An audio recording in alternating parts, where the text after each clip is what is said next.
बहुत से लोग इनफैक्ट एलोन मस्क भी इंसानी बस्ती को मार्स पे बसाना चाहते हैं, पर सवाल यह है कि हमने मार्स को ही क्यों चुना। चलिए मैं आपको इसके रीजन बताता हूं। सबसे पहला रीजन यह है कि मार्स ना ही ज्यादा गर्म है और ना ही ज्यादा ठंडा है। दूसरा, मार्स की मिट्टी में नमी पाई गई है। तीसरा, वहां पर पर्याप्त मात्रा में सनलाइट आती है जिससे हम लोग सोलर पावर पैदा कर सकते हैं। चौथा, मार्स के चारों तरफ एटमॉस्फेयर है जो कि हमें सन से आने वाली हार्मफुल कॉस्मिक रेज से बचा सकता है। पांचवा, मार्स में डे नाइट साइकिल अर्थ के जैसी है, यानी कि लगभग 24 घंटे में ही डे नाइट साइकिल पूरी हो जाती है। और छठा, जो कि सबसे इंपॉर्टेंट पॉइंट है, हमारे सोलर सिस्टम में अर्थ के अलावा मार्स ही अकेला ऐसा प्लैनेट है जो कि हैबिटेबल जोन में आता है। गाइस, क्या इसके पहले तक इंफॉर्मेशन आपको पता थी? और अगर नहीं पता थी तो कमेंट सेक्शन में जरूर लिखिएगा। और ऐसे अमेजिंग वीडियोस के लिए शेयर, सब्सक्राइब एंड लाइक। मिलता है अगली वीडियो में। अगर आप बाइक लवर्स हैं तो आप रॉयल इनफील्ड के क्रेज से जरूर वाकिफ होंगे, लेकिन क्या आपको पता है कि जब 1993 में आइशर मोटर्स ने रॉयल इनफील्ड को खरीदा था तब वो एक लॉस मेकिंग कंपनी थी और अगले 5 साल तक लगातार लॉस में ही रही, जिस वजह से कंपनी बंद होने की कगार पर थी और आइशर मोटर्स उसे बेचना चाहता था।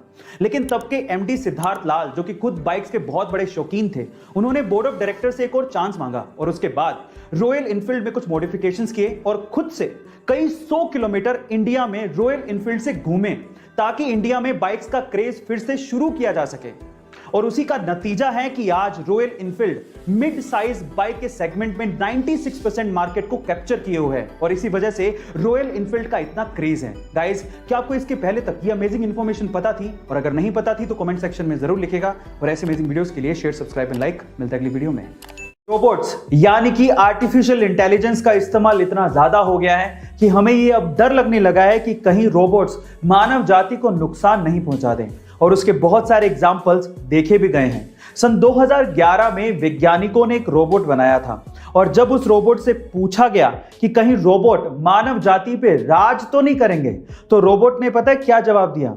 रोबोट ने कहा कि चिंता मत करो, हम तुम लोगों को चोट नहीं पहुंचाएंगे, सिर्फ कैद करके रखेंगे।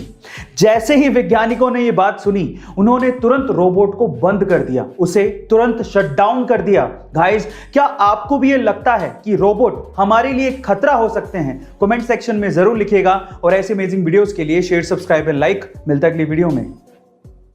ऊपर आसमान में देखने पर हमें ऐसा लगने लगता है कि अंतरिक्ष यानी कि स्पेस, जहां पर हम लोग जीरो ग्रेविटी का अनुभव कर सकते हैं, वो जगह हमसे बहुत दूर है, लेकिन ऐसा नहीं है।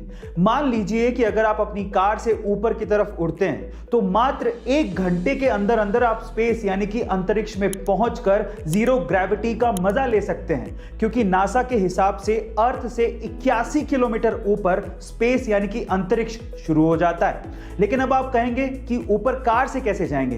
तो देखिए, ऐसा है कि फ्लाइंग कार्स तो बनी चुकी हैं। हो सकता है इन फ्यूचर हमारी फ्लाइंग कार्स में ऐसा मॉडिफिकेशन हो जाए जिससे हम आसानी से अंतरिक्ष जाकर सैर भी कर सकें। गाइस, आपको ये सोच के कैसा लग रहा है? कमेंट सेक्शन में जरूर लिखिएगा। और ऐसे अमेजिंग वीडियोस के लिए शेयर, सब्सक्राइब एंड लाइक। मिलते हैं अगली वीडियो में।